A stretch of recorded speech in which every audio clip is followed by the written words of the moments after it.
Hi everyone. In the world of high-stakes technology and corporate safety, you've likely heard acronyms like CEO, CTO, or CISO. But there is one role that is becoming increasingly critical as the lines between our physical and digital lives blur: the CISO, or Chief Security Officer. Today, we're going to break down exactly what a CSO does, how they differ from a CISO, and why every major modern organization needs one. If you're looking to build a career in security leadership, this video is for you. At its core, the CSO is the executive responsible for the entire security posture of a company. Think of them as the bridge between two worlds, the physical and the digital. First, we have digital security. This is what most people think of when they hear cybersecurity. The CSO oversees the protection of networks, databases, and intellectual property. They ensure that hackers can't breach the company's digital perimeter. But here is what makes the CSO unique. They are also responsible for physical security.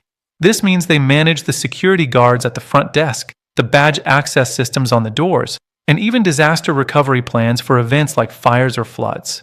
In short, if it's a threat to the company's assets, whether that threat is a line of malicious code or a person trying to break into a warehouse, it's the CSO's job to stop it. Now, you might be thinking, wait, isn't that what a CISO does?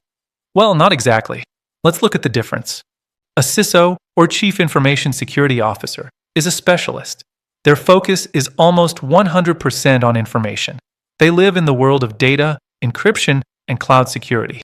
They are the technical experts of the digital realm. A CSO, on the other hand, is more of a generalist. They look at risk as a whole. In many large organizations, the CISO actually reports to the CSO. Why?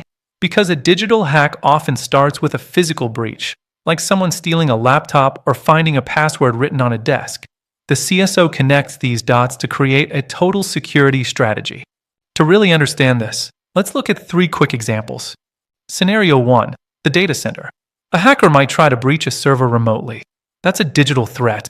But what if someone dresses as a technician and tries to walk into the server room to plug in a malware-loaded USB? The CSO ensures there are both firewalls and biometric thumbprint scanners to stop both types of attacks. Scenario 2, the hybrid workforce. With so many people working from home, the office is everywhere. If an employee loses a company laptop at an airport, the CSO's policies kick in. They ensure the IT team can remotely wipe the data, but they also manage the protocol to deactivate that employee's physical office pass immediately. Scenario 3, manufacturing. In a modern factory, machines are controlled by computers. This is known as the Internet of Things, or IoT. A CSO ensures that a competitor can't hack the factory's cooling system to cause a fire, and they also make sure the physical sensors on those machines haven't been tampered with manually. So, to summarize, the CSO is the guardian of the company's people, property, and data. They manage risk in all its forms to keep the business running smoothly. As our technology gets more complex, the role of the CSO will only become more vital. If you found this breakdown helpful, don't forget to hit the like button and subscribe for more deep dives into the world of cybersecurity leadership. Do you have questions about which security certifications you need to become a CSO? Let me know in the comments below. Thanks for watching.